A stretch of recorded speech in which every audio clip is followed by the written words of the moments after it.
بسم اللہ الرحمن الرحیم۔ ناظرین، پروگرام صبح درخشاں، میں ہوں آپ کا میزبان اظہر علی عابدی۔ سلام عرض کرتا ہوں ناظرین۔ آج 25 شوال ایک روایت کے مطابق حضرت امام جعفر صادق علیہ الصلوۃ والسلام کے جنہیں تاریخ میں فرزند رسول کے نام سے لقب سے یاد کیا جاتا ہے، اور ہم نے کیونکہ 15 شوال بھی ایک روایت ہے تو ہم نے 3-4 پروگرامز پہلے بھی پیش کیے، لیکن امام جعفر صادق علیہ الصلوۃ والسلام کی ہستی، آپ کی شخصیت، آپ کی خدمات، آپ کی سیرت، آپ کے فضائل اس قدر زیادہ ہیں کہ جتنے بھی پروگرام پیش کیے جائیں کم ہے۔ کیا یہ بات کم ہے کہ صادق کا لقب کہتے ہی 2 ہستیاں ذہن میں آتی ہیں، ایک وجہ تخلیق کائنات حضرت محمد مصطفیٰ ختمی مرتبت صلی اللہ علیہ وآلہ وسلم کی، اور دوسرے آپ کے فرزند امام جعفر صادق علیہ السلام جو چھٹے لال ولایت ہیں، ان کے فضائل اور سیرت پر گفتگو ہوگی۔ ہمارے ساتھ اسٹوڈیو میں جناب پروفیسر ڈاکٹر عبدالباسط مجاہد صاحب موجود ہیں۔ چندہ تعارف کے محتاج نہیں، ہمارے ملک کی ایک بڑی معروف یونیورسٹی میں آپ قرآنیات تاریخ کے ڈپارٹمنٹس کے ہیڈ رہے، پڑھاتے بھی ہیں، اپنے موضوع پر تاریخ اسلام پر سیرت پر مکمل دسترس رکھتے ہیں۔ ہمارے ساتھ ایک اور شہرۂ آفاق شخصیت موجود ہیں، بین الاقوامی طور پر آپ کو ایک بہترین عالم دین اور خطیب کے طور پر جانا گیا ہے، اور پاکستان کے ناظرین تو علم و آگہی کے حوالے سے آپ سے بہت استفادہ کرتے ہیں۔ دونوں شخصیات کو خوش آمدید کہتا ہوں۔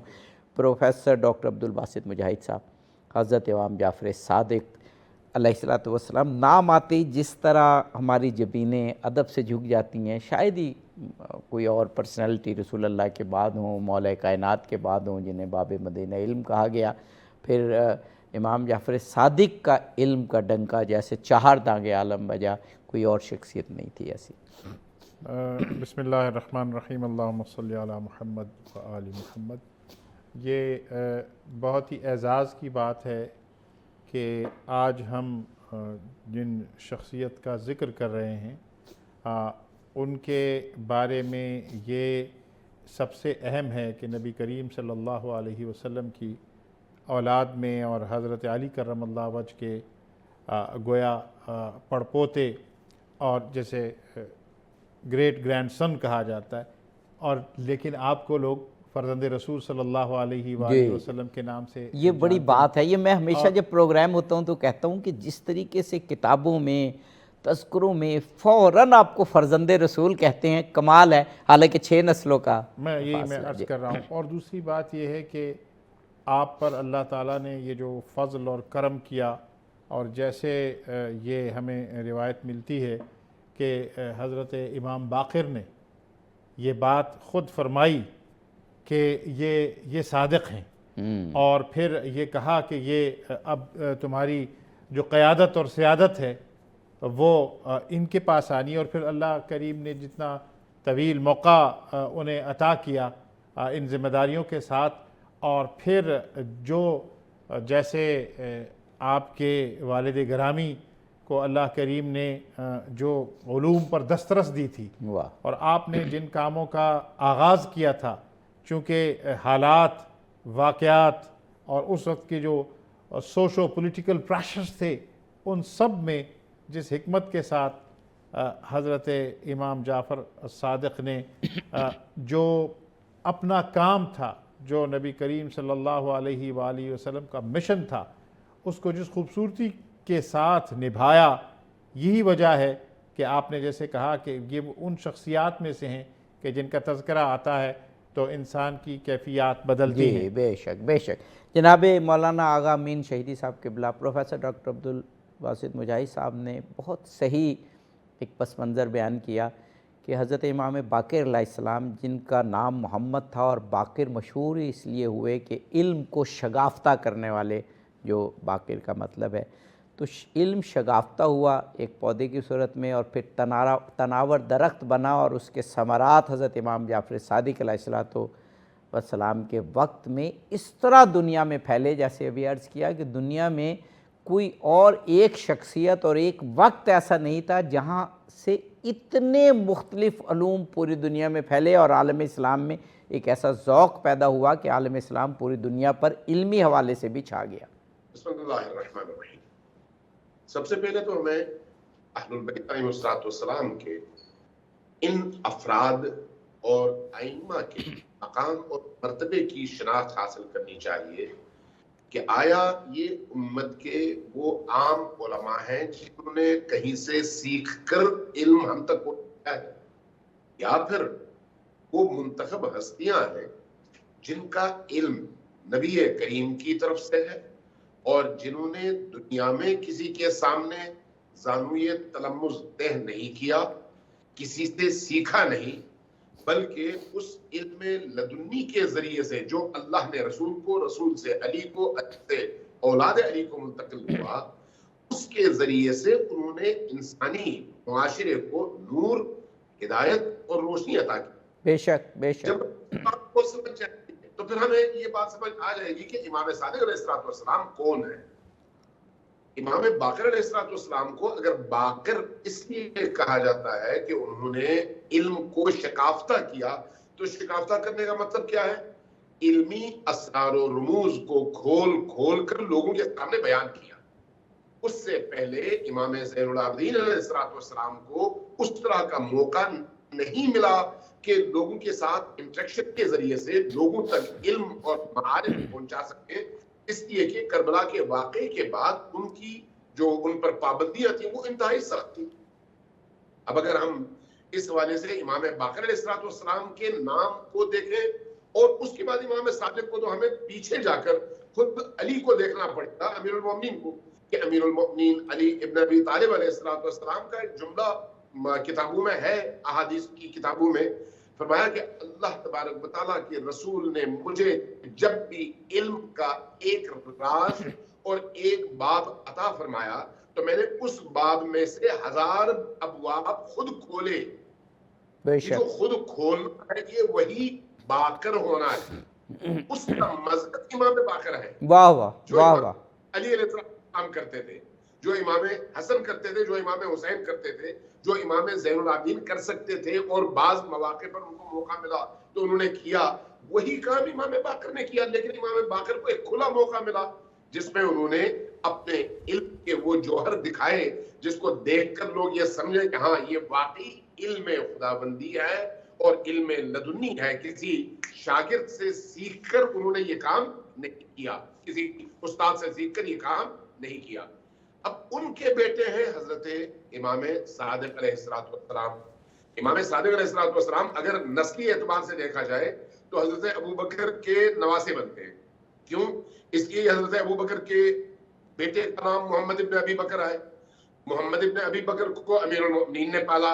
امیر المؤمنین کی آغوش تربیت میں حضرت محمد ابن ابی بکر نے پرورش پائی اور علی کی صحبت میں ایک ایسے مقام تک پہنچے کہ جو خود ولایت کا مقام ہے، اور اس کے بعد ان کی نسل بھی اسی حساب سے آگے چلتی رہی محمد ابن ابی بکر کی.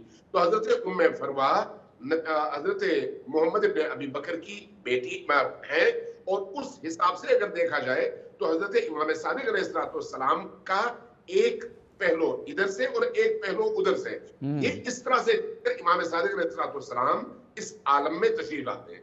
امام صادق علیہ السلام کو جو موقع ملا وہ ایک ایسا موقع ہے جہاں پر آپ لوگوں تک علوم اور معارف پہنچانے کے حوالے سے جس سے انہوں نے بھرپور طور پر استفادہ کیا، اس لیے کہ دروازے کھل چکے تھے رومیوں کی طرف سے، دیگر علاقوں کی طرف سے. مختلف علوم کا ایک حملہ تھا اسلامی معاشرے کے اوپر، اور دروازے کھلنے کی وجہ سے مختلف چیزوں کے ترجمے ہو رہے تھے اور وہ اسلام میں داخل ہو رہے تھے. اور اسی موقع پر اسرائیلیات کی ایک بہت بڑی تعداد اور بہت بڑی مقدار بھی اسلام میں داخل کی گئی. ایک ایسے موقع پر اگر اسلام کے خالص مفاہیم، معارف اور تعلیمات کو کوئی پیش کر سکتا تھا تو وہ یہ گھرانہ تھا، اور اس گھرانے کے ترین چشم و چراغ اگر اس کے متولی اور ذمہ دار تھے تو وہ امام صادق علیہ السلام سے. آغا صاحب میں آپ کی طرف پھر انشاءاللہ آؤں گا دونوں علماء کرام سے استفادہ کرتے ہوئے. ڈاکٹر صاحب، مولا علی علیہ السلام کے بارے میں ایک جملہ کہا جاتا ہے، سب نے لکھا، ابن ابی الحدید نے بھی لکھا اپنی شرح میں، اور خود مولا سے روایت یہ کہ پوچھ لو مجھ سے جو کچھ پوچھنا ہے، سلونی سلونی. اور اس سے قبل کہ میں تم میں نہ رہوں، اور میں زمین سے زیادہ آسمان کے یعنی نجات کے راستے جانتا ہوں۔ آئمہ اثنا عشر کی ٹرم ہے جو رسول اللہ کا علم ان تک منتقل ہوتا رہا، لیکن حالات جب سازگار ہوئے تو پھر دوسری شخصیت مولا علی کے بعد زمانے نے امام جعفر صادق کی دیکھی کہ آپ کی ہستی علیہ الصلوۃ والسلام نے بھی وہی دعویٰ کیا کہ جو مجھ سے پوچھنا ہے پوچھ لو۔ اور ابھی جو آغا امین شہیدی فرما رہے تھے نا علم کا، تو دیکھیے بے شمار لوگوں نے یہ کہا، امام ابو حنیفہ نے، امام مالک نے، اور بے شمار نام آپ کو محدثین کے آپ خود فرمائیں گے کہ ہم امام جعفر صادق علیہ السلام کے پاس گئے۔ ہمیں تاریخ میں ایسا کوئی جملہ نہیں ملتا کہ کسی نے کہا کہ امام جعفر صادق فلاں جگہ گئے یا وہ ہمارے پاس آئے، تو ایون یہ بھی نہیں ملتا کہ وہ ہمارے پاس آئے تو انہوں نے یہ فرمایا۔ تو یہ اتنی بڑی ٹاورنگ پرسنالٹی حضرت علی علیہ السلام تو رسول پاک کی پرورش میں ہوئے، ان کے ہر وقت ساتھ ہوئے، اور ان کے بعد پھر امام جعفر صادق کے جن کا سلونی کا جملہ یعنی پوچھ لو چہار دانگ عالم جو ہے گونجا۔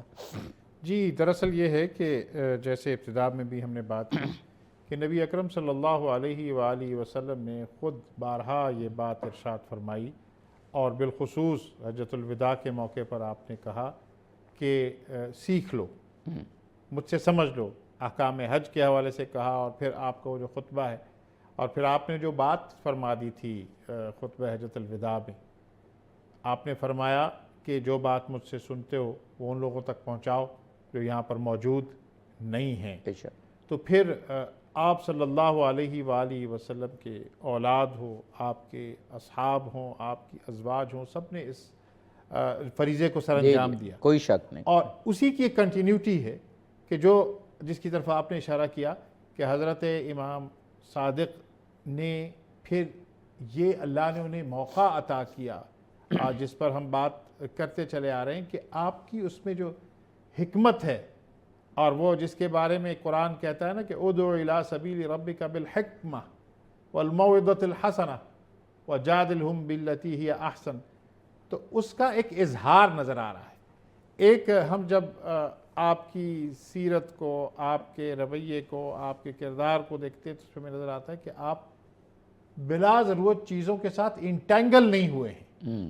یہی وجہ ہے کہ یہ جو علوم کا ایک سلسلہ ہے جس کی طرف آپ بڑی اہم بات آپ نے کی، آپ دیکھیے، آپ نے ذکر کیا کہ اس وقت یہ جو ہمارا خطہ ہے جسے بر صغیر پاک و ہند کا نام دیا جاتا ہے، اس خطے کے اندر جو سب سے بڑا اسکول آف جورسپروڈنس فقہ ہے وہ امام ابو حنیفہ کا ہے، بے شک۔ اور آپ دیکھتے ہیں کہ امام ابو حنیفہ نے ظاہر ہے کہ اکتساب فیض کیا ہے حضرت امام جعفر سے۔ پھر آپ نے کہا کہ آپ مڈل ایسٹ کے اندر آپ دیکھیں ایک بہت بڑا حصہ ایسا کہ جو مالکی ہیں، اور امام مالک نے بھی آپ سے استفادہ کیا۔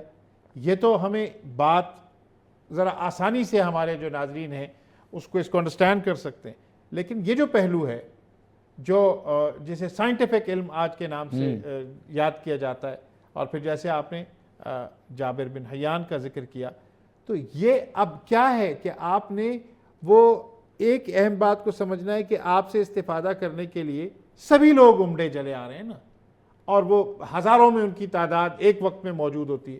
اور پھر آپ دیکھ رہے ہیں کہ آپ نے نہ صرف یہ کہ یہ جو آج کے دور تک ہم پرٹیکولرلی جب کولونیلزم کے دور سے نکل کر آئے تو ہم نے ایک دوئی پیدا کر دی ہے کہ یہ علم جو ہے، یہ جو آفاقی علم ہے وہ علم ہے اور باقی علم نہیں ہے۔ تو اس حوالے سے بہت اہم بات، بہت جو سبق ہمیں ملتا ہے کہ آپ نے یعنی وہ نیچرل سائنسز ہوں، وہ قرآنک سائنسز ہوں، وہ حدیث سائنسز ہوں، وہ جورسپروڈنس ہو، اس سب میں آپ کی رہنمائی یہ بہت مسلم ہے۔ بہت جناب مولانا محمد امین شہیدی صاحب قبلہ، میں اسی سوال کو آپ کی طرف بھی لے کے آؤں گا۔ ڈاکٹر صاحب نے بڑی اہم بات کی ہے کہ امام جعفر صادق علیہ السلام کے بنائے ہوئے مدرسے کہیے، اسکول کہیے، یونیورسٹی کہیے، جو بھی کہیے، دانشگاہ کہیے، میں تمام علوم پڑھائے جاتے تھے۔ یہ جو بعد میں تقسیم ہو گئی کہ اخروی علوم ہے، یہ دنیاوی علوم ہے، اس نے مسلمانوں کو کافی نقصان پہنچایا، اور وہ ڈائیورسیفیکیشن اور جو تنوع علوم میں ہونا چاہیے تھا وہ پھر چلا گیا۔ کیا امام جعفر صادق علیہ السلام سے ہمیں سبق نہیں ملتا کہ تمام علوم جو ہیں وہ اسلامی علوم ہے اور ان کی طرف ہمیں جانا ہے؟ یہ سوال میں نے آپ سے کر دیا، بریک کا کہا جا رہا ہے، بریک کے بعد آپ سے اس کا جواب لیں گے۔ ناظرین ہمارے ساتھ رہیے، جلد ہی واپس آتے ہیں۔ ناظرین پروگرام میں ایک مرتبہ پھر حاضر خدمت ہے یوم شہادت امام جعفر صادق علیہ السلام، عالم اسلام کی ایک بہت بڑی ہستی کہ جن کے اسوہ کو، جن کے علم کو، جن سے حاصل کی ہوئی آگہی کو اگر ہم اپنا لیں تو یقیناً زمانے میں ہر میدان میں ہم عروج پر ہوں گے۔ ہمارے ساتھ جناب پروفیسر ڈاکٹر عبدالباسط مجاہد صاحب اور جناب مولانا آغا محمد امین شہیدی صاحب قبلہ ہیں۔ آغا صاحب، میں نے وقفے سے قبل آپ سے سوال کیا تھا کہ جو تنوع علوم امام جعفر صادق علیہ السلام میں تھا کہ ایک طرف علم کلام پڑھا رہے ہیں، دوسری طرف علم مناظرہ یعنی ڈیبیٹ کا علم پڑھا رہے ہیں، پھر علم حدیث، علم قرآن، اس طرف علم فلکیات، علم کونیات اس کو ایک حوالے سے کہا جاتا تھا، علم الجبرا پڑھا رہے ہیں، علم کیمیا پڑھا رہے ہیں اور کیمیا والے کو کیمیا ڈکٹیٹ کروا رہے ہیں، اور جو علم فلکیات والے کو فلکیات، اور مفصل جیسی شخصیت جو علم کلام میں ہے اس کو توحید ڈکٹیٹ کروا رہے ہیں۔ فرمائیے گا یہ ورثہ پھر ہم نے چھوڑ دیا۔ بسم اللہ الرحمن الرحیم۔ دیکھیے، ہم جن حکمہ کو اللہ اور اپنے درمیان حجت مانتے ہیں، ایک چراغ اور ایک سورج، امام صادق علیہ السلام ہے، یہ وہ ہستیاں ہیں علم خدا کے وارث۔ علم خدا کے وارث ہونے کا مطلب کیا ہے؟ انسانی معاشرے کے اندر اللہ کے علم کے مظاہر ہستیاں ہیں جن کو اللہ تعالیٰ نے علم عطا کیا ہے۔ لہذا اگر اس کائنات میں کوئی چیز من حیث علم موجود ہے، اس تک رسائی کے لیے ہمیں اہل علم کے پاس جانا پڑے گا، اور امت کے درمیان اگر شخص اہل علم کہلانے کے لائق ہے تو وہ یہ ہستیاں ہیں اور یہ سلسلہ ہے۔ لہذا آپ چاہے کوئی بھی علم تلاش کرنا چاہیں، اگر وہ علم ہے تو آپ کو ان لوگوں سے ملے گا، ان ہستیوں سے ملے گا جن کا تعلق وحی کے مرکز کے ساتھ، کیونکہ علوم انسانی دسترس میں تب قرار پاتے ہیں جب وحی کے دروازے کھلتے ہیں۔ اللہ تبارک و تعالیٰ نے تمام علوم جو انسانوں تک پہنچے ہیں اپنے انبیاء اور اولیاء کے ذریعے سے پہنچائے ہیں، اور پھر اس انسان نے ان علوم میں ترقی کی ہے اور علوم کو فروغ دیا۔ لہذا چاہے علم کیمسٹری کا ہو، بایولوجی کا ہو، جغرافیہ کا ہو، ستارے کا ہو، زمین کا ہو، نفس کا ہو، روح کا ہو، آسمان کا ہو، زمین کا ہو، جس چیز کا بھی ہو، اگر وہ علم ہے تو اس کا مصدر اللہ کی ذات ہے، اور اللہ کی ذات سے انسانوں تک پہنچانے کا ذریعہ یا انبیاء ہیں یا پھر انبیاء کے بعد ان کی جانشین وہ حجت ہستیاں جو ان صفات کی حامل ہیں جن کی وجہ سے اللہ ان پر اپنی حکمت کے دروازے کھولتا ہے۔ لہذا جب ہم امام صادق علیہ السلام کی زندگی کو اس اعتبار سے دیکھیں گے تو ہمیں یہ اعتراف کرنا پڑے گا کہ علوم الہیہ کے وارث کا نام صادق آل محمد ہے۔ لہٰذا آپ چاہے کوئی بھی علم تلاش کرنا چاہیں تو آپ کو وہیں پر جانا پڑے گا۔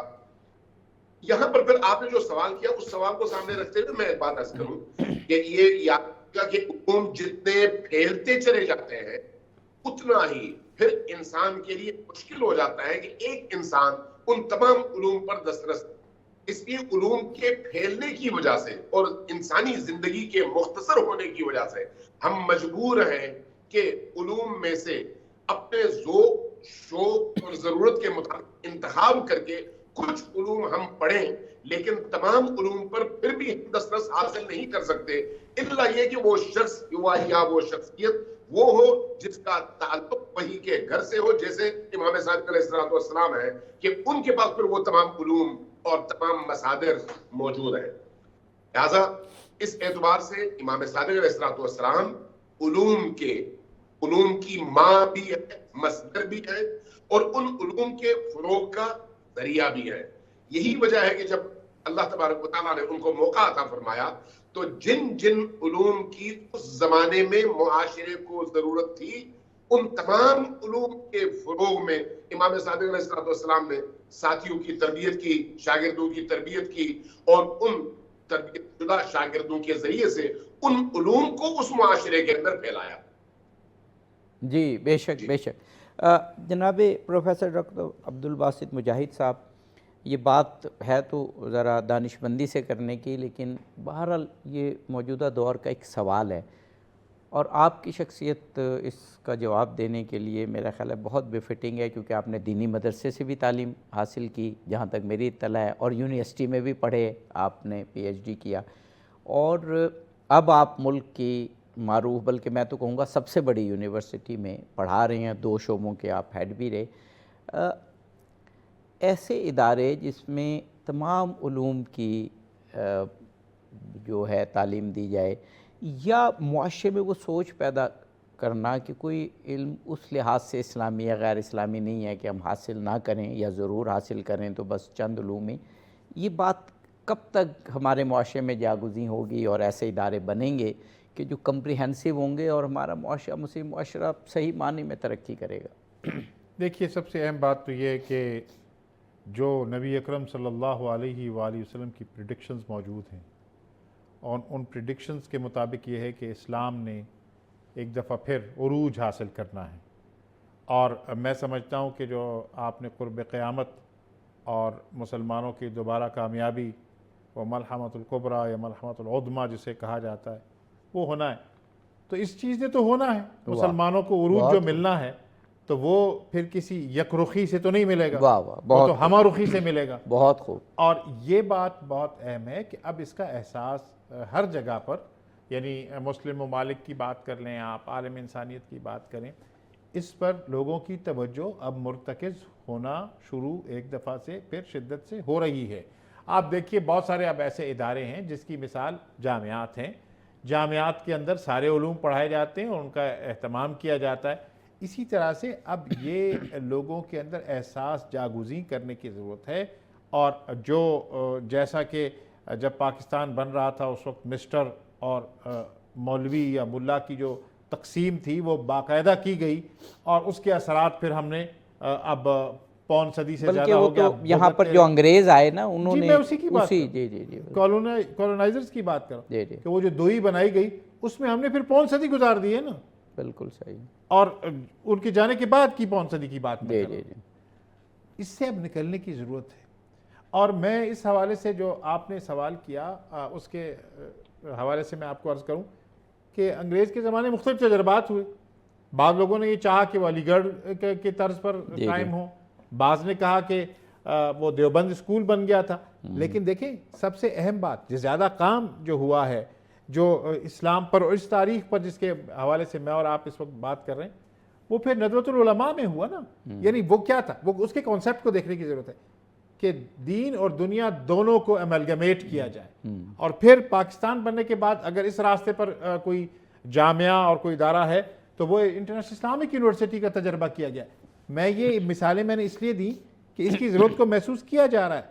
البتہ آج کل کا جو زمانہ ہے، جو سوشل میڈیا کا زمانہ میں ہے، جس میں بہت سارے کویکس بیٹھے ہوئے ہیں، وہ لوگ جن کا شعبہ نہیں ہے، ہم اس پروگرام کے وقفوں کے درمیان بھی بات کرتے رہیں کہ جس کا کام اسی کو ساجے کا مطلب یہ ہے کہ آج کل ایسا تو نہیں ہے کہ سارے علوم پر دسترس ہو، لیکن یہ احساس بہرحال ہونا چاہیے کہ سارے علوم جو ہے نا، وہ قرآن نے خود کہہ دیا کہ فوق کل ذی علم علیم، ہر جاننے والے کے اوپر کون ہے؟ اللہ رب العزت۔ تو اللہ رب العزت کو جو ماننے والا ہو، اللہ رب العزت کے پر جو ایمان رکھتا ہو، تو اس کو تو پھر ہمہ جہت ہونا چاہیے۔ اور آج کل کے جو چیلنجز ہمہ جہت ہیں، تو امام جعفر صادق کی شخصیت، آپ کے فضائل سے ہمیں یہ بات پتہ چلتی ہے کہ انہوں نے کتنی صدیوں پہلے یہ بات بتا دی تھی کہ آج لوگ ٹکریں مار مار کر اور کھا کھا کے اور پھر اس سمت پہ آ رہے ہیں۔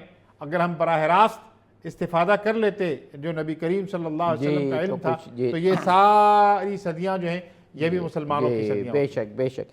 جناب مولانا آغا امین شہیدی صاحب، حضرت امام جعفر صادق علیہ السلام پر بات کرنے کے اتنے پہلو ہیں، ہم نے اسی مہینے ان پر 3 پروگرام کیے، جس میں فقہ کے حوالے سے تھا، مذاہب اربعہ کے حوالے سے تھا، سائنس کے حوالے سے تھا۔ ایک چیز جو امام جعفر صادق علیہ السلام کی ڈیبیٹس، کیونکہ جب ہم لفظ مناظرہ کہتے ہیں تو آج کل لفظ مناظرہ کافی بدنام ہو گیا ہے کہ اچھا وہ مناظرے کیا کرتے تھے، لیکن وہ ڈیبیٹس تھیں، تو اپنے وقت کے بڑے علماء سے انہوں نے ڈیبیٹس کی۔ اس سے جو میں نے ان ڈیبیٹس کو پڑھا، 2-3 چیزیں عکس کی گئیں کہ ایک تو یہ کہ ہر ایک سے ڈیبیٹ کریں، کسی کو شدت پسندی کا نشانہ نہ بنائیں اس کے۔ آپ کے پاس دہریے یا ایتھیسٹ، یعنی جو خدا کو نہیں مانتے تھے، وہ بھی آ کے ڈیبیٹ کرتے تھے۔ اس سے بڑا تو دشمن خدا نہیں ہو سکتا جو خدا ہی کو نہ مانتا ہو۔ خوش قسمتی یہ ہے کہ وہ ڈیبیٹس اس وقت مستند کتابوں اور مقالوں کی صورت میں موجود ہیں، اور آج کل الہاد کے حوالے سے یونیورسٹی پروفیسر بیٹھے ہوئے ہیں، یا آپ بھی یونیورسٹی سے، مدارس سے منسلک ہیں اور میڈیا سے منسلک ہیں۔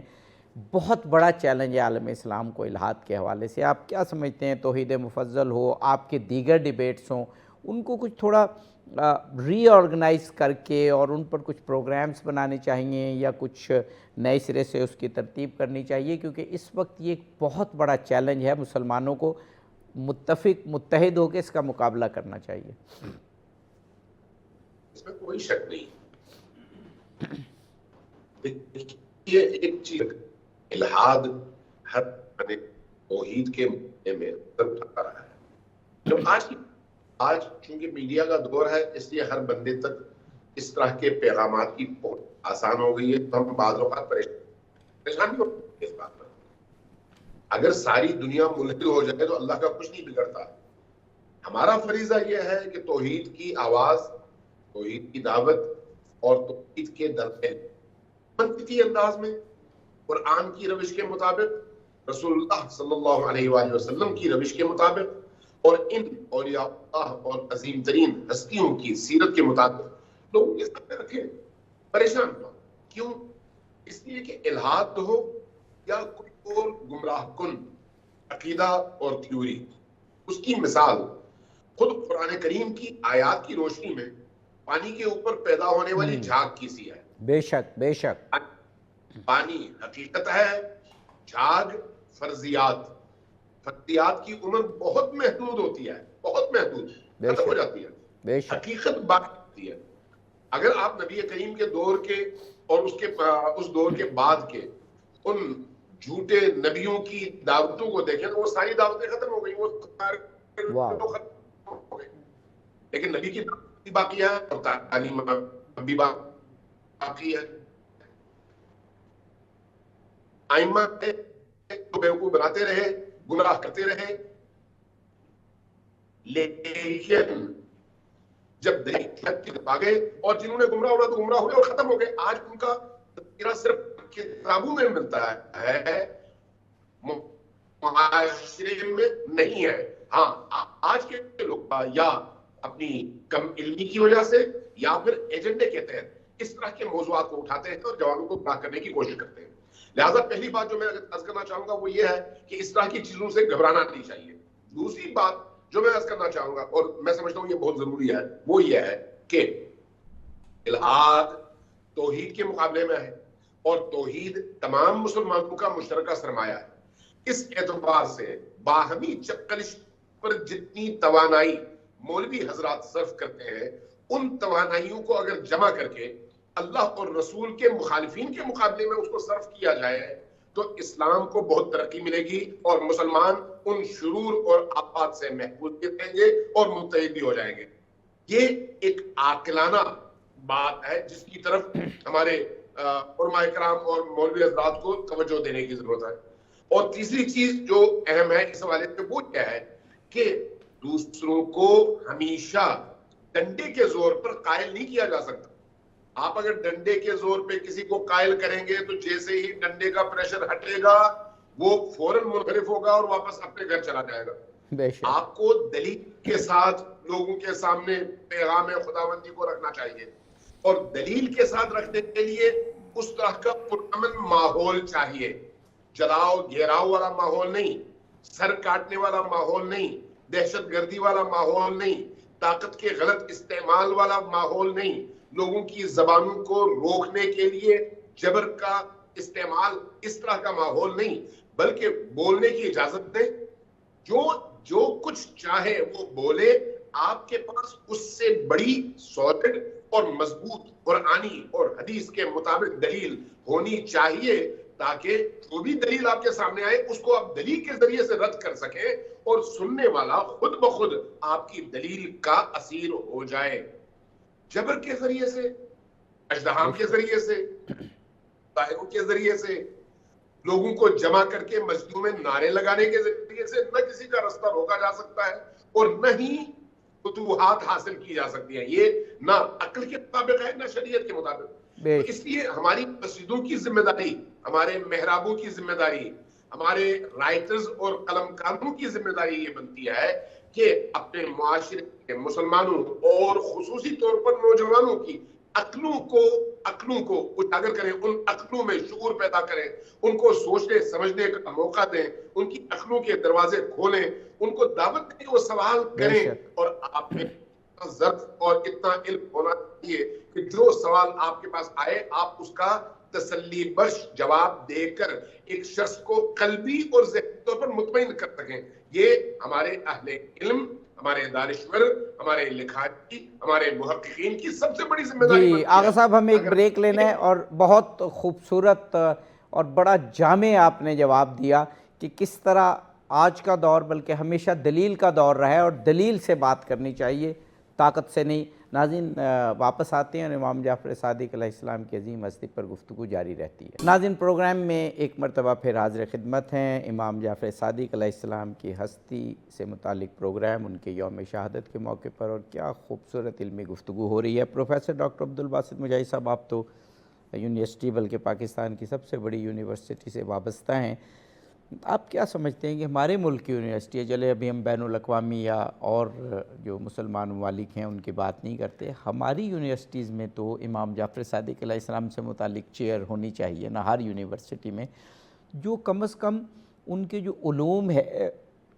ان سے متعلق بات کرے کہ دیکھیں امام جعفر صادق کے دور میں 4000 لوگ طلبہ پڑھتے تھے اور کتنے مختلف علوم پر گفتگو ہوتی تھی، ان سب علوم پہ ہمیں زمانے کو لیڈ کرنا ہے۔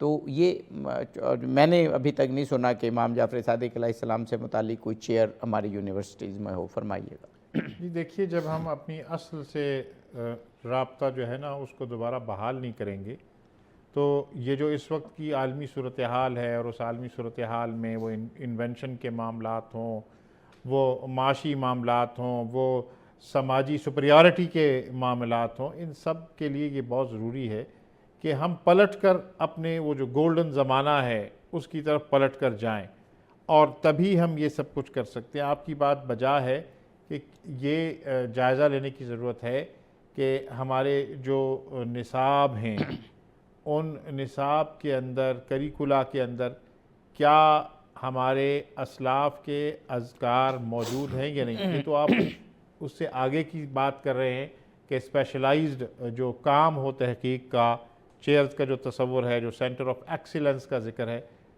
ہم اصل میں تقسیم ہو چکے ہیں، اور اس تقسیم سے ہم نے اپنی جو متاع عزیز ہے اس سے ڈسکنیکٹ ہے، اور اس کو دوبارہ ریکنیکٹ کرنے کی ضرورت ہے۔ اہم بات یہ کہ ہم نے اپنے رنگ، اپنے یعنی جو ایگزیبیشن کے حد تک ہم نے کچھ سلوگنز لے لیے ہیں، امت مسلمہ کی بات کر رہا ہوں، بالخصوص اپنے ملک کی، اور پھر اس میں ہم اتنے آگے چلے جاتے ہیں کہ جو ہماری مشترکہ میراث ہے اس سے ڈسکنیکٹ ہے۔ اور یہ تبھی ہو سکتا ہے کہ ہمارے معاشرے میں ایسے لوگ موجود ہیں، ہر دور میں اللہ کے فضل سے ہوتے ہیں، جن کے بارے میں کہا گیا ہے نا، حکماً کہا گیا ہے کہ فَاسْأَلُوا أَهْلَ الذِّكْرِ إِن كُنتُمْ لَا تَعْلَمُونَ۔ اس میں پہلی بات یہ تو سمجھ جائے آدمی کہ مجھے یہ بات معلوم نہیں ہے، تبھی وہ کسی اہل فضل کے پاس، اہل علم کے پاس جائے گا۔ اور آج کل کے جو جدید دور ہے اس کے چیلنجز بھی جدید ہیں، اور یہ بات ابھی تک بھی یعنی بہت سارے لوگ ایسے موجود ہیں جن کا یہ خیال ہے کہ صرف جو دینی علوم جنہیں ہم کہتے ہیں وہ الگ ہیں، اور علم بذات خود ایک الگ ہے۔ اس سے جب تک ہم باہر نہیں آئیں گے، اور اس کے ساتھ ساتھ یہ ہے کہ ہمارے نصاب جو ہیں ان میں ہم مغرب سے ہم جو عالم کفر ہے اس سے بہت جلدی متاثر ہوئے چلے جا رہے ہیں. ٹیلنٹ موجود ہے, خاص طور پر سوشل سائنسی ساری ہم وہاں سے لے رہے ہیں. بنیاد جو ہے نا وہ موجود ہے, لیکن اس میں میں ایک سادہ سی مثال سے بتاؤں گا کہ نور کی ایک جو جہت ہے وہ یہ لائٹ ہے, اور لائٹ میں ہر چیز موجود ہو, یعنی کرنٹ موجود ہو, اس کا ایکوپمنٹ موجود ہو, لیکن سرکٹ کمپلیٹ نہ ہو رہا ہو. سرکٹ بریکر جیسے لوگوں نے گھروں میں لگائے جاتے ہیں, وہ اس کے مقصد اور ہوتا ہے, لیکن ایک دفعہ بریک ہو جائے تو بجلی بھی موجود ہے, ایکوپمنٹ بھی موجود ہے, لیکن وہ کنیکٹ نہیں ہے. اسے ہمیں کنیکٹ کرنے کی ضرورت ہے. واہ واہ واہ واہ. جناب مولانا آغا محمد امین شہیدی صاحب, امام جعفر صادق علیہ السلام کے بارے میں جب بھی گفتگو ہوتی ہے تو ہم ان کے علوم کے متعلق بہرحال گفتگو ضرور کرتے ہیں. ان کا علم کلام, ان کا علم فقہ, ان کا علم سائنس, ان کا علم فلکیات ہو, بات ہو جاتی ہے. لیکن ایک چیز جس پہ بہت کم بات ہوتی ہے, آپ کا دور اور اس وقت آپ کی استقامت. ایسے لگتا ہے کہ آپ کے دور میں کو ہر چیز شاید کوئی آپ کے لیے اچھی تھی, لیکن ایسا نہیں تھا. آپ کو 2 مرتبہ گرفتار کیا گیا, آپ کا گھر جلایا گیا, دوسری دفعہ تو آپ کو بہت ہی ظلم کے ساتھ گرفتار کیا گیا. پھر آخر میں آج ہم یوم شہادت جو کہہ رہے ہیں, تو اس کی بھی وجہ ہے نا کہ سب تاریخ نویسوں نے لکھا کہ ملوک وقت نے انہیں زہر دیا. وہ جو استقامت کا اتنے سخت دور میں آپ نے مظاہرہ کیا, وہ بھی ہمیں دیکھنے کی ضرورت ہے. آج فلسطین کے حوالے سے یا جہاں جہاں پر ظلم ہو رہا ہے اس حوالے سے امام جعفر صادق کی یہ سنت, یہ روایت, یہ بہت مضبوط روایت ہے اس تناظر میں کہ اس ظلم کو سہتے ہوئے, مقابلہ کرتے ہوئے آپ نے علوم نشر کیے.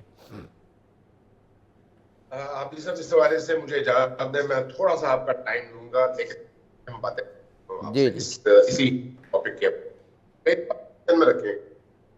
کہتے ہیں نا انسان کامل, تو نبی کریم کامل ہے, اور نبی کریم کے یہ جانشین ہے, یہ بھی انسان ہائے کامل ہے.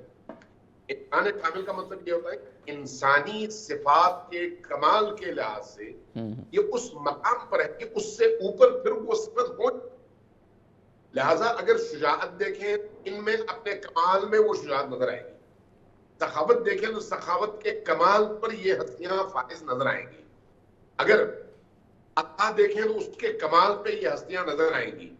علم دیکھیں تو علم کے کمال پر یہ ہستیاں نظر آئیں گی. یعنی وہ تمام صفات جن سے بشر کو متصف ہونا چاہیے, ان صفات کے لحاظ سے یہ ہستیاں اپنے کمال پر نظر آئیں گی. لہٰذا اگر استقامت کے باب میں آپ دیکھیں, ایثار کے باب میں دیکھیں, قربانی کے باب میں دیکھیں, تو جو ایثار, جو استقامت, جو قربانی نبی اور آل نبی نے دکھائی ہے, کیا کوئی اور فرد بشر اس کا متحمل ہو سکتا ہے؟ نہیں. اس لیے یہ ہستیاں انسان ہائے کامل ہیں. چونکہ یہ انسان ہائے کامل ہیں اور امام صادق علیہ السلام ان میں سے ایک ہیں, لہٰذا علمی حوالے سے, جن علوم کے حوالے سے آپ غور کرنا چاہیں گے, آپ اپنے کمال پہ یہ ملیں گے. اور اجتماعی جد و جہد کے حوالے سے بھی جہاں جس چیز کی ضرورت ہوگی وہاں پر یہ اس ضرورت کو پورا کرنے کے حوالے سے کمال پر نظر آئیں گے. کہیں پر شہادت کی ضرورت ہے تو وہاں پر وہ شہادت دینے میں بھی کمال پر ہے. کہیں پر اسیری ان کے اس ہدف کی تکمیل کا ذریعہ ہے تو اسارت کی سختیوں کو برداشت کرنے میں بھی اپنے کمال پر نظر آئیں گے. اور کہیں اگر ایثار اور قربانی ان اہداف کی تکمیل کا ذریعہ ہے تو وہاں پر بھی وہ اپنے کمال پر نظر آئیں گے. اور جہاں علمی مباحث کے ذریعے سے, علم کے ذریعے سے کسی سامنے والے فریق کو مرغوب اور اس کو قابو کرنا ہو, اس کو قائل کرنا ہو, تو وہاں پر بھی یہ اپنے کمال پر نظر آئیں گے. ان چیزوں کو ہمیں سمجھنے کی ضرورت ہے. لہٰذا جب ہم امام صادق علیہ السلام کی زندگی کو دیکھتے ہیں تو ابھی آپ نے مختلف موضوعات کو چھیڑا. میں اس حوالے سے 2-3 چیزیں عرض کرنا چاہوں گا کہ ہم اپنی روایات میں ان ائمہ کو, یعنی امیر المؤمنین کو, امام حسن کو, امام حسین کو, امام زین العابدین کو, امام باقر کو, امام صادق کو, یہاں تک کہ امام مہدی آخر الزمان کو, یہ جو سلسلہ یہ امامت ہے, ان ہستیوں کے بارے میں ہم اعتراف بھی کرتے ہیں اور اعلان بھی کرتے ہیں کہ یہ وارثان انبیاء ہیں. کوئی شک. ہم جب نامے پڑھتے ہیں تو وہاں پر کہتے ہیں السلام علیکم, اور اس السلام علیکم کے بعد جب ہم ان کی وراثتوں کا تذکرہ کرتے ہیں تو حضرت آدم سے لے کر حضرت خاتم تک جتنے بھی انبیاء گزرے ہیں ان تمام انبیاء کے وارث کے طور پر ان ہستیوں کو ہم یاد کرتے ہیں. السلام علیکم یا وارثہ آدم صفوت اللہ نوح نبی اللہ عیسیٰ روح اللہ ابراہیم خلیل اللہ, کرتے کرتے کہاں تک کہ ہم نبی کریم تک پہنچتے ہیں, اور نبی کریم کے بعد امیر المؤمنین تک, اور اس کے بعد پھر آگے. لہٰذا ہمیں ان ہستیوں کو اس پیرائے میں دیکھنے کی ضرورت ہے کہ یہ ہستیاں باقی علماء کی طرح سے نہیں ہیں, بلکہ کچھ اور ہیں جن کو وہ مقام اللہ تبارک و تعالیٰ نے عطا کیا ہے. اب یہاں پر میں ایک دو واقعات کا تذکرہ کرنا چاہوں گا اگر آپ کے پاس ٹائم ہو. جی آپ ایک دو مثالیں دے دیجئے اور پھر ہم پروفیسر صاحب کی طرف آئیں گے. جی جی. منصور دوانقی, ظاہر ہے یہ جو خلافت کے سلسلے ہیں چاہے وہ اموی ہوں یا عباسی, یہ سارے کے سارے جس چیز سے ڈرتے تھے وہ ان ہستیوں کی معاشرے کے اندر محبوبیت تھی. بے شک. لہٰذا وہ اس محبوبیت کو کم کرنے کے لیے کوئی بھی موقع ہاتھ سے جانے نہیں دیتے تھے. منصور دوانقی کو بڑی پریشانی تھی کہ امام صادق کی محبوبیت بڑھتی چلی جا رہی ہے لوگوں کے درمیان, اور جوانوں میں ان کے لیے محبت اور اشتیاق بڑھتا چلا جا رہا ہے. کیا کیا جائے؟ اس نے کچھ جادوگروں کو جمع کیا, دربار سجایا, اور دربار سجانے کے بعد 70 جادوگروں کو دعوت دی کہ تم لوگ آؤ. پھر ان کو کہا کہ تمہارے آباء و اجداد سارے کے سارے اسی لائن کے لوگ ہیں, حضرت موسیٰ سے لے کر آج تک, تم کوئی ایسا کام کرو جس سے صادق آل محمد کو شکست ہو تاکہ ان کی لوگوں کے درمیان سرخی ہو. یہ قطب راوندی نے اپنی کتاب میں درج کیا ہے اس واقعے اور حدیث کو کہ جب اس نے یہ کہا تو جادوگروں نے کہا ٹھیک ہے. 70 جادوگر اب وہ آئے اور وہ اپنے اپنے کرتب دکھانے لگے. کسی نے شیر دکھایا, کسی نے سانپ دکھایا, کسی نے کچھ اور دکھایا, اور یہ سارے موجود ہے دربار دوانقی میں. دربار سجایا گیا. اب اس میں امام صادق علیہ السلام کو دعوت دی گئی. جب دعوت دی گئی تو اب میں حدیث کے الفاظ پڑھوں گا آپ کے سامنے کہ امام صادق علیہ السلام کو بلایا گیا. جب آپ داخل ہوئے اور آپ نے دیکھا تو حدیث کے الفاظ یہ ہیں فلما دخل علیہ وعلیہ ونظر الیہم, جب آپ داخل ہوئے اور دیکھا ان سب کو, وَإِلَيْهِ اور بادشاہ اور خلیفہ کو بھی دیکھا, وَمَا قَدْ اسْتَعَدَّ لَهُ غَضَبْ اور دیکھا غضبناک ہوئے, اور اس کے بعد فرمایا وَيْلَكُمْ أَتَعْرِفُونِنِي, کیا تم لوگ مجھے نہیں جانتے کہ میں کون ہوں؟ واہ. اس کے بعد فرمایا حجت اللہ, میں اللہ کی حجت ہوں. کیسی حجت؟ اسی طرح کی حجت جس طرح کی حجت حضرت موسیٰ تھے. واہ واہ. یہ امام صادق علیہ السلام نے واہ واہ. انا حجت اللہ الذی ابطل, وہ حجت جو جس نے باطل کیا تھا سحر آبائکم, تمہارے آبا کے سحر کو. کہاں؟ فی ایام موسیٰ میں عمران, حضرت موسیٰ نے عمران کے دور میں. جب یہ فرمایا تو وہ جادوگر بیچارے پریشان, اور جب وہ پریشان ہوئے تو امام صادق علیہ السلام نے آواز دی ثم نادا برفیع صوتہ, اونچی آواز سے, ایتھا الصور المتمثلہ, ایک تصویر والے جانوروں, لیاخذ کل واحد منکم صاحبہ, جس نے تمہاری تصویر بنائی ہے اس کو پکڑ لو. یہ جانور جن کی تصویریں تھیں یہ زندہ ہوئے اور انہوں نے انہی جادوگروں کو پکڑا اور نگل لیا باذن اللہ تعالی. یہ آغا صاحب ہمارے پاس وقت کم ہے, وقت کافی کم ہے, تو میں کہتا ہوں یہ ذرا مثال سمیٹ لیجئے گا. جی, جب یہ واقعہ ہوا تو پھر منصور دوانقی پریشان ہوا. میں اس کو سمجھ کرتا ہوں, پریشان ہوا, قدموں میں گرا, معافی مانگی, کہا کسی طرح سے یہ جو جادوگر جانوروں کے شہروں کے منہ میں چلے گئے ان کو نکالیے. کہا اگر حضرت موسیٰ نے یہ کام کیا ہوتا تو میں بھی کرتا, میں ان کا نمائندہ بھی ہوں اور ان کا وارث بھی ہوں, لہٰذا وہی کروں گا جو حضرت موسیٰ نے کیا. جو نگل لیا وہ نگل لیا, بات ختم ہو گئی. رہا ہوں آپ کو صرف ایک مثال.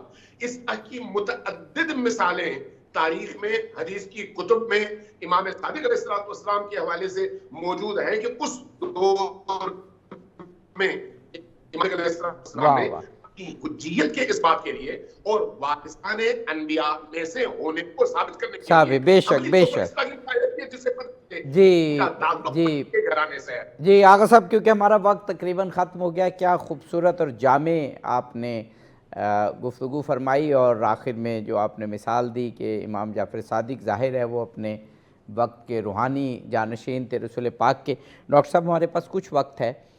امام جعفر صادق علیہ السلام ایسی جامع شخصیت ہمیں اس طرح تاریخ میں نظر نہیں آتی جس میں تمام فقہ، کیونکہ اب جب ہم مختلف مسلمانوں کی بات کرتے ہیں تو واقعاً پہچان فقہی حوالے سے ہی ہو گئی ہے، فقہ جعفری، فقہ حنفی، فقہ مالکی، فقہ حنبلی، تو ظاہر ہے فقہ کے حوالے سے ہی ہم فقہ شافعی. تو امام جعفر صادق کے حوالے سے سب اس بات پر متفق ہیں کہ یہ کسی نہ کسی طرح انہی کے شاگرد تھے. تو امام کی ہستی ایسی ہے کہ جو عالم اسلام کو اس وقت جوڑ سکتی ہے. ہمیں اس بات کو زیادہ سے زیادہ پروموٹ کرنا چاہیے کیونکہ اس وقت عالم اسلام کو سب سے زیادہ اتحاد کی ضرورت ہے. جی دیکھیے، یہ ایک بڑا اہم پہلو ہے جس کی طرف امین شہیدی صاحب نے بھی اشارہ کیا، وہ یہ ہے کہ امام جعفر صادق کی جو شخصیت ہے، ان شخصیت کا جو احترام ہے، اس احترام سے پھر جو اتحاد کے پہلو درخشاں جی صبح کی طرح درخشاں ہوئے چلے جا رہے ہیں، بے شک. ان سے استفادہ کرنے کی ضرورت ہے. اور استفادہ کرنے کا پہلا اسٹیپ یہ ہے کہ ارادہ اور اس کے لیے عملی قدم.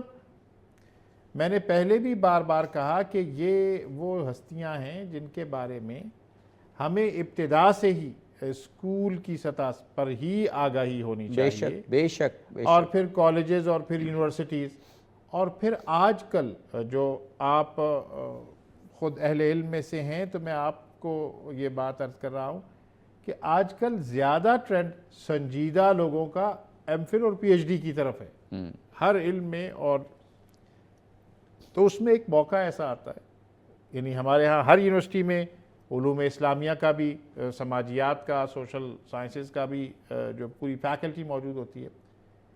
ہمیں یہ جو پروگرام، اتنے خوبصورت پروگرام آپ کر رہے ہیں، اسی طرح سے ہمیں ان محققین کو جو اپنے موضوعات کا انتخاب کر رہے تھے اس وقت یہ ان باتوں کا علم ہونا چاہیے، چونکہ یہ جو بزرگ ہستیاں ہیں، ان ہستیوں کو آج کے جو مسائل اور ان کی گتھی کو سلجھانا کیسے، اس کو ریلیٹ کرنے کی ضرورت ہے. بے شک بے شک. میں سمجھتا ہوں کہ وہ کڑی مسنگ ہے، اور اس کڑی کو، ایک کڑی کو دوسرے کڑی کے ساتھ جوڑنے میں سمجھتا ہوں کہ آج کی یہ جو آپ کی کاوش ہے وہ ایک مہمیز کا کردار ادا کر سکتی ہے.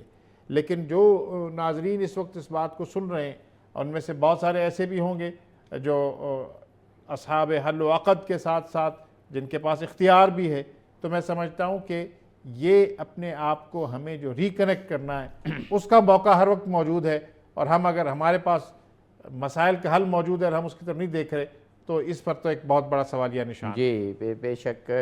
جناب پروفیسر ڈاکٹر عبدالباسط مجاہد صاحب آپ نے، اور جناب مولانا آغا محمد امین شہیدی صاحب آپ نے امام جعفر صادق علیہ السلام ایسی ٹاورنگ پرسنالٹی پر بہت مدلل اور جامع گفتگو کی. ہم دعا ہی کر سکتے ہیں کہ اللہ تعالیٰ تمام مسلمانوں کو امام جعفر صادق علیہ السلام کے علوم سے آشنائی اور آگہی بھی دے، اور پھر ان علوم پر عمل کر کے ہم دنیا میں ترقی بھی کر سکیں، اسلام کا دفاع بھی کر سکیں. اس پروگرام سے اظہر علی عابدی کو اجازت دیجیے. فی امان اللہ.